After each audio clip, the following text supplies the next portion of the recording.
Aw yeah, Rivers here with some cool tech, and today we're going to take a look at the MINIX NEO A2 Air Mouse Remote Control. This remote is custom made for Android mini PCs, but it will also work in Windows, OS X, and Linux. Inside the box you get the remote, RF adapter, and your operating instructions. Here on the instruction manual you can see the different options and modes that the A2 is capable of.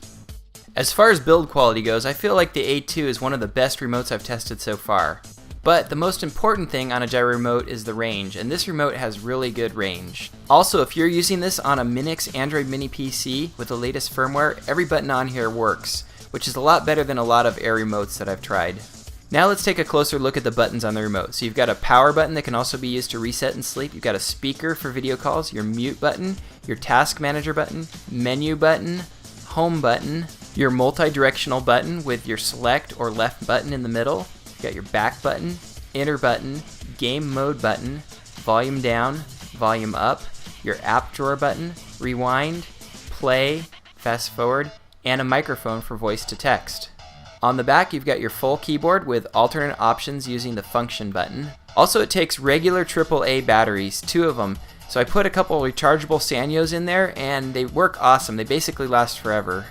Now we're ready to connect it to the Neo X7, so you just plug the dongle into a free USB port, and this should work on any other Android mini PC also, but all the buttons will work on the MINIX devices if you're using the latest firmware. So you can see here I'm using the center button to click and drag and get to where I want to go, and I find having the center button the most useful configuration for a remote. So one of the first things you'll want to do once you hook up your A2 or any Air mouse really is go down to language and input, and you're going to change the pointer sensitivity. I like to put it a lot lower and it makes it a lot easier to control this way. The only issue I've had on the remote so far is the audio comes out of the speaker on the remote, and you can switch that in the settings to come out of the TV, but when you restart the Android mini PC it goes back to coming out of the remote. MINIX says they're working on a fix for this, but what I did as a workaround is I created a shortcut to the audio section of the settings and put it on the desktop. This could be fixed in the latest firmware release, so we'll have to see. Here you can see some of the different buttons working on the remote, so here you can see the background tasks. And here if I hit the power button it goes into sleep mode.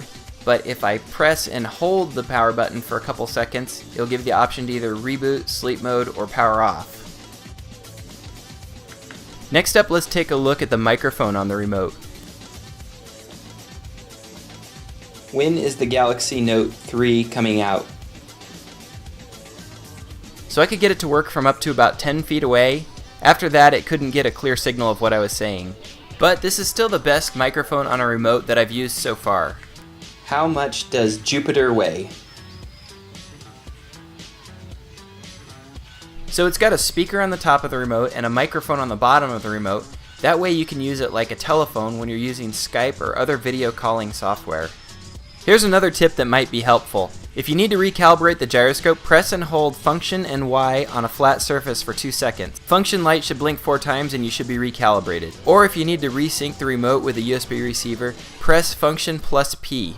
Next up we have some gaming. The A2 works pretty good with the gyro function in a game. Now I didn't have any way to hit any buttons if you need to do buttons along with the game, but you might be able to bind in some keys using something like 6-axis controller. Still, it's off to a really good start, and it's the most gaming friendly controller I've used so far. Also, you can rotate the axis on the remote by pressing function and enter. This way you can use it like a steering wheel or handlebars, and I think it's actually the easiest to play this way too. So anyways, the MINIX A2 remote is kind of like the Swiss Army knife of remotes. It does a ton of different things. It's got the Air mouse, it's got the keyboard, it's got every button you can think of, it's got the voice, it's got the speaker, and even a working power button.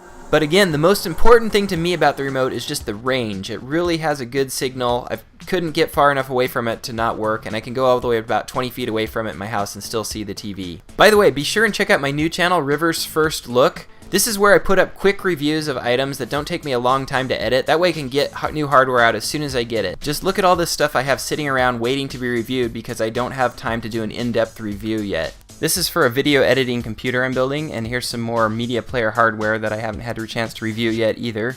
But stay tuned to my channel because I'll have reviews of these items coming soon, and subscribe to Rivers First Look because I'll have quick reviews of some of the items on there as well. If you enjoyed this video, don't forget to give the like button down there some love, and I'll put links to the Neo A2 and all the hardware you saw in the video in the description down below. Thanks for watching, and as always, aloha.